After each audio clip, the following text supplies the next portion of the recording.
भवानी मातेचा लेक तो मराठ्यांचा राजा होता. भवानी मातेचा लेक तो मराठ्यांचा राजा होता.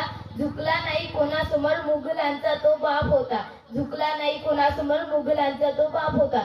सन्मान्य व्यासपीठ, व्यासपीठावरील सर्व मान्यवर, वंदनीय गुरुजन वर्ग आणि माझ्या मित्रमैत्रिणींनो, सर्वांना माझा नमस्कार. मित्र, 19 फेब्रुवारी 1630 हा सोन्याचा दिवस होता. या मंगलदिनी शिवनेरी किल्ल्यावर माता जिजाऊच्या पोटी सिंह जन्मला.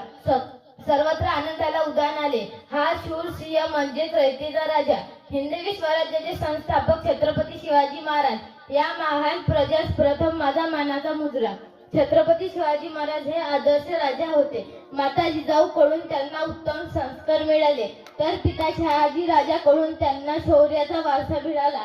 त्यांनी सत्यात उतरण्यास चंद बांधला. वयाच्या केवळ 15व्या वर्षी शिवाजी महाराजांनी स्वराज्य स्थापनेची प्रतिज्ञा केली. छत्रपती शिवाजी महाराज हे लोककल्याणकारी राजा होते. त्यांनी तानाजी मालसुरे, बाजी प्रभू देशपांडे, जीवा महार आणि मुरारबाजी असे जीवाला जीव देणारे मावळे तयार केले. त्यांनी शक्तीपेक्षा युक्तीचा वापर करून अनेक गड किल्ले जिंकले.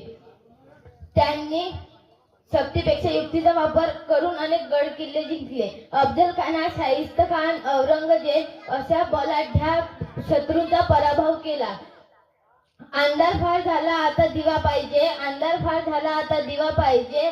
पुन्हा एकदा महाराष्ट्रात जिजाऊचा शिवा पाहिजे, पुन्हा एकदा महाराष्ट्रात जिजाऊचा शिवा पाहिजे. एवढे बोलून मी माझे 2 शब्द संपविते. जय भवानी, जय शिवाजी.